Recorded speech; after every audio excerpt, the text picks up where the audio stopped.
Bismillahirrahmanirrahim. Assalamualaikum warahmatullahi wabarakatuh. Nama saya Syifa Wajastia dengan NIM 0205231011. Saya dari Prodi Hukum Pidana Islam, Fakultas Syariah dan Hukum.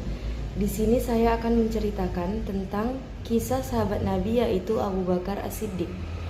Abu Bakar As-Siddiq lahir pada tahun 572 Masehi dengan nama lahir Abdullah bin Abi Quhafah. Abu Bakar dilahirkan dari keturunan Bani Tamim dengan suku bangsa Quraisy. Nama lengkap Abu Bakar As-Siddiq beserta nasabnya adalah Abdullah bin Utsman bin Amir bin Amru bin Ka'ab bin Sa'ad bin Tayyim bin Murrah bin Ka'ab bin Lu'ay bin Ghalib bin Quraisy. Abu Bakar bertemu nasabnya dengan Nabi Muhammad SAW pada kakeknya Murrah bin Ka'ab bin Sa'ad bin Tamim. Dalam hidupnya, Abu Bakar As-Siddiq memiliki profesi sebagai pedagang. Beberapa pakar sejarah juga mencatat jika Abu Bakar As-Siddiq adalah orang yang terpelajar dan hakim yang berkedudukan tinggi. Selain itu, Abu Bakar As-Siddiq dipercaya sebagai orang yang bisa menafsirkan mimpi. Abu Bakar juga dikenal sebagai sosok yang amanah dan jujur. Saat Rasulullah SAW berdakwah di awal mendapatkan wahyu, Abu Bakar As-Siddiq menjadi salah satu dari 5 orang yang pertama memeluk Islam atau yang disebut As-Sabiqunal Awwalun. Kisah Abu Bakar As-Siddiq masuk Islam terjadi usai menerima ajakan Rasulullah SAW secara langsung. Setelah resmi masuk Islam, Abu Bakar As-Siddiq turut membantu Rasulullah SAW berdakwah. Abu Bakar As-Siddiq bahkan berhasil mengajak jajaran tokoh penting seperti Utsman bin Affan, Sa'ad bin Abi Waqqas, Zubair bin Awam, dan Thalhah bin Ubaidillah untuk masuk Islam. Meski Abu Bakar As-Siddiq memilih masuk Islam dan turut menyebarkannya, tak seluruh keluarganya menerima hal tersebut.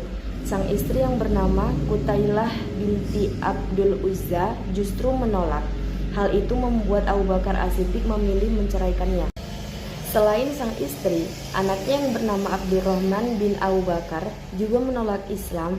Abu Bakar As-Siddiq pun lantas memutuskan hubungan dengan anaknya yang tak mau masuk Islam. Sementara itu, istri Abu Bakar As-Siddiq lainnya, Ummu Ruman, memilih memeluk Islam. Anak Abu Bakar As-Siddiq yang lain juga melakukan hal yang sama dengan sang ayah. Dalam kepemimpinannya, Abu Bakar As-Siddiq terkenal sebagai sosok yang baik, lembut, suka menolong, namun juga tegas. Abu Bakar As-Siddiq menjadikan hukum Allah sebagai standar untuk menentukan yang salah dan benar. Dan hukum tersebut tak hanya diikuti oleh rakyat namun juga penguasa. Kisah Abu Bakar As-Siddiq menceritakan bagaimana beliau benar-benar menegakkan hukum Allah. Saat mendengar beberapa kaum muslimin murtad dan tidak mau membayar zakat, ia langsung memberi peringatan dan akan memerangi mereka. Perang Riddah atau perang melawan kemurtadan dilakukan oleh Abu Bakar As-Siddiq pada masa 632 dan 633 Masehi. Dalam kepemimpinannya, Abu Bakar As-Siddiq juga dihadapkan pada kasus nabi palsu. Ada seorang bernama Musailamah Al-Kadzab yang mengaku-ngaku sebagai nabi palsu. Musailamah menyebarkan ajaran tidak benar dengan berusaha menghapuskan kewajiban sholat. Musailamah juga menyusun ayat-ayat untuk tandingan Al-Quran. Melihat Musailamah yang perlahan-lahan mempengaruhi orang-orang, Abu Bakar As-Siddiq pun mengambil tindakan tegas. Musailamah pun diperangi dan akhirnya pasukan Musailamah kalah dan pada pertempuran Aqrabah oleh Khalid bin Walid. Sementara itu Musailamah sendiri terbunuh di tangan Al-Wahsy yang merupakan mantan budak yang akhirnya memeluk Islam dan menyesali perbuatan dulu. Al-Wahsy adalah mantan budak yang dibebaskan Hindun binti Utbah, istri dari Abu Sufyan yang jelas-jelas menentang Islam. Al-Wahsy dibebaskan karena berhasil membunuh Hamzah bin Abdul Muthalib yang merupakan paman Nabi Muhammad SAW. Usai peristiwa pembunuhan itu, Al-Wahsy bertobat dan masuk Islam serta menyesali tindakannya dulu.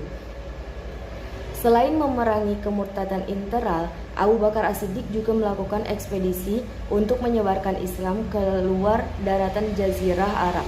Beberapa jenderal Islam dikirim ke beberapa wilayah dengan misi penaklukan. Salah satu misi yang sukses adalah penaklukan Irak oleh Khalid bin Walid serta berhasilnya ekspedisi ke daerah Suriah. Setelah melebarkan wilayah, Abu Bakar As-Siddiq memerintahkan pelestarian teks-teks tertulis Al-Quran. Hal tersebut dilakukan sebagai bentuk pelestarian Al-Quran. Pasalnya, usai perang melawan Nabi palsu, Musailamah banyak penghafal Al-Quran yang turut terbunuh. Kenyataan itu, Umar bin Khattab menyarankan Abu Bakar As-Siddiq untuk mengumpulkan koleksi Al-Quran. Lantas dibentukkan tim khusus yang diketuai oleh Zaid bin Sabit dalam proyek pengumpulan Al-Quran. Lembaran Al-Quran lantas dikumpulkan dari para penghafal, juga tulisan yang berada di benda-benda seperti tulang, kulit, dan sebagainya. Setelah terkumpul semuanya, kumpulan tulisan Al-Quran tersebut lantas disimpan oleh Abu Bakar As-Siddiq. Saat Khalifah umat Islam itu wafat, kumpulan tulisan Al-Quran tersebut lantas disimpan sahabat lainnya. Selayaknya manusia pada umumnya, Abu Bakar As-Siddiq juga dihadapkan pada kematian. Abu Bakar As-Siddiq tutup usia pada 23 Agustus 634 Masehi di Madinah, Arab Saudi. Abu Bakar As-Siddiq meninggal dunia akibat sakit yang dideritanya pada usia 61 tahun. Dari hidup hingga meninggal, Abu Bakar As-Siddiq seolah selalu dekat dengan Rasulullah SAW. Pasalnya, Abu Bakar As-Siddiq diketahui dimakamkan di rumah putrinya Aisyah radhiyallahu anhu yang dekat dengan Masjid Nabawi di samping makam Nabi Muhammad SAW. Sekian dari saya, Syifa Wajastia. Wassalamualaikum warahmatullahi wabarakatuh.